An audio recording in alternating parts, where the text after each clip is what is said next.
What's your baseball philosophy? What got you so far? It's got me so far. Yeah. Um, I grew up watching my older brother. He played a lot, and my parents weren't as much pushing us on sports as much as teamwork and work ethic. And I think sports is a great way to kind of display those properties.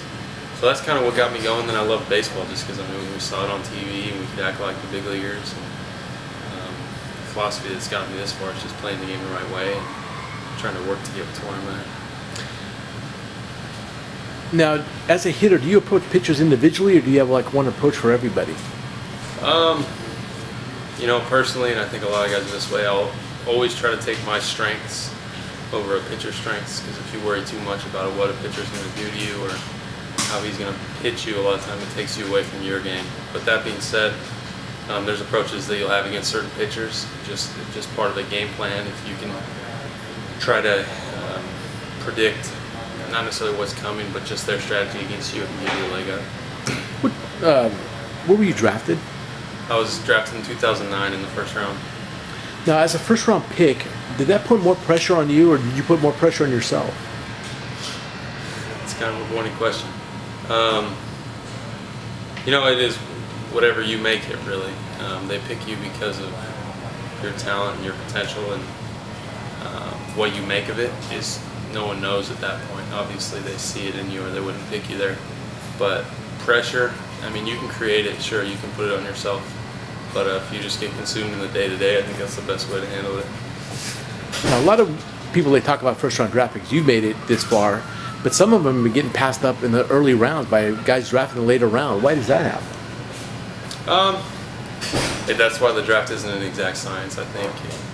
There's a lot of talented guys that get picked every year. Some of them don't get seen as much, and some of them just develop a little bit later. So as far as why guys get passed, everybody's development is different, everybody's journey is different, and I think the best way to handle it is just focus on your own day-to-day and not worry about everybody else. Now, spring training, you may show up there, maybe 15 guys standing around at your position. How do you handle that? Those are all your buddies. It's not like you're jumping into a workplace most of the time with a bunch of competitors, and it's dog eat dog. You're competing for a spot, but those are your buddies. So like I said, you're worrying about yourself and trusting in your own abilities. And if you win a job, you win a job. But if someone else does, then you just keep working. Now, baseball has a lot of ups and downs, a lot of injuries, up and down the organization. Has there been a time yet that you wanted to give up baseball? No, there hasn't. What are some of the things about pro baseball you learned the hard way that nobody told you about?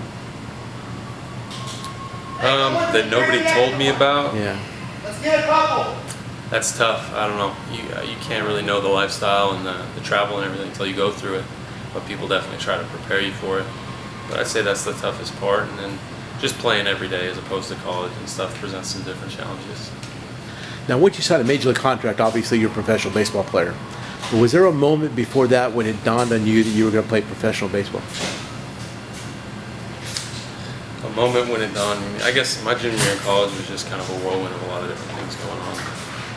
A lot of professional scouts and evaluation going on. So at that point, I probably knew I was going to get a shot. Now, do you read sports pages, scouting reports, or where Baseball America or Major League Baseball ranks you in the organization, stuff like that? I personally don't really. I find out the majority of that stuff just from fans talking to me about it in the stands, reaching over and things like that.